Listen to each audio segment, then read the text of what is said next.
Hi ನಮಸ್ಕಾರ. 9ನೇ ತರಗತಿ ವಿದ್ಯಾರ್ಥಿಗಳಿಗೆ ಈಗಾಗಲೇ FA1 ಟೆಸ್ಟ್ ಆರಂಭಗೊಂಡಿದ್ದು ವಿಷಯ ವಿಜ್ಞಾನ.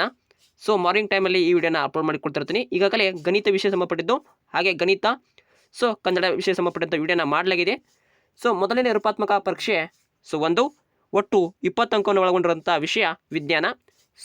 ಪ್ರಶ್ನೆ ಪತ್ರಿಕೆ ಮತ್ತು ಕೀ ಉತ್ತರವನ್ನು ಈ ವಿಡಿಯೋದಲ್ಲಿ ನೋಡೋಣ. ಪೂರ್ತಿ PDF ಕಮೆಂಟ್ ಬಾಕ್ಸಲ್ಲಿ ಪಿನ್ ಮಾಡಿರ್ತೀನಿ, PDF ಹೋಗಿ ನೋಡ್ಕೋಬೋದು. ಇಲ್ಲಿ ಪ್ರಶ್ನೆ ಪತ್ರಿಕೆನ ಕೊಟ್ಟಿದ್ದಾರೆ. ಈ ಕೆಳಗಿನವುಗಳಲ್ಲಿ ಉತ್ಪನ್ನದ ಹೊಂದಬಲ್ಲ ವಸ್ತು ಅಂತ ಕೊಟ್ಟಿದ್ದು, ಅಲ್ಲಿ ಆಪ್ಷನ್ಸ್ ಕೊಟ್ಟಿದ್ದು ನೀರು, ಸಕ್ಕರೆ, ಹಾಗೆ ನ್ಯಾಪ್ಥಲಿನ್, ಗುಳಿಗೆ, ನೈಟ್ರೋಜನ್ ಅಂತ ಕೊಟ್ಟಿರ್ತಾರೆ. ಹಾಗೆ ಎರಡನೇ ಪ್ರಶ್ನೆ ಅಂದರೆ 100 ಸೆಲ್ಸಿಯಸ್ ತಾಪಮಾನದಲ್ಲಿ ನೀರಿನ ಭೌತಿಕ ಸ್ಥಿತಿ ಅಂತ ಕೇಳಿದ್ದಾರೆ. ಇಲ್ಲಿ 1 ಅಂಕದ ಪ್ರಶ್ನೆ ಇವೆ. ಹಾಗೆ 2-3 ವಾಕ್ಯದಲ್ಲಿ ಉತ್ತರಿಸುವಂಥ ಪ್ರಶ್ನೆ, 3-4 ವಾಕ್ಯದಲ್ಲಿ ಉತ್ತರಿಸುವಂಥ ಪ್ರಶ್ನೆ. ಇಲ್ಲೊಂದು ಟೆಸ್ಟ್ ಮಾಡಿ ಕ್ವಶನ್ ಕೇಳಿರ್ತಾರೆ. ಪ್ರಾಣಿ ಜೀವಕೋಶ ಚಿತ್ರ ಬರೆದು ಭಾಗಗಳನ್ನು ಗುರುತಿಸಿ ಅಂತ ಇರುತ್ತೆ. 4 ಅಂಕ ಸಿಗಬಹುದು.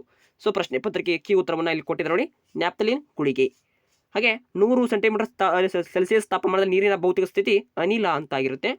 ಇನ್ನು 1 ಅಂಕದ ಪ್ರಶ್ನೆಯ ಉತ್ತರ ಕೊಟ್ಟಿದ್ರೆ ಜವದ ಅಂತಾರಾಷ್ಟ್ರೀಯ ಏಕಮಾನ ಯಾವುದು ಅಂತ ಕೊಟ್ಟಿದ್ದಾರೆ. ನೋಡ್ಕೋಬೇಕು. ಮೀಟರ್ ಸೆಂಟಿಮೀಟರ್ ಅಂತ ಆಗಿರುತ್ತೆ. ಉತ್ಪನ್ನ ಎಂದರೇನು?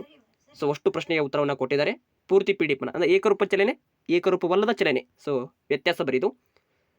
ಅಲ್ಲಿ ಬ್ಯಾಸ್ಟೀಕರಣದ ಮೇಲೆ ಪ್ರಭಾವ ಬೀರುವಂಥ ಅಂಶಗಳು ಯಾವುವು?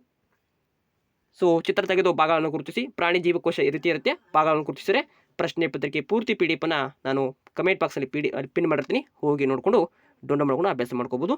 ಮುಂದಿನ ತರಗತಿಯಲ್ಲಿ ಸಿಗೋಣ. Thank for watching. Have next day.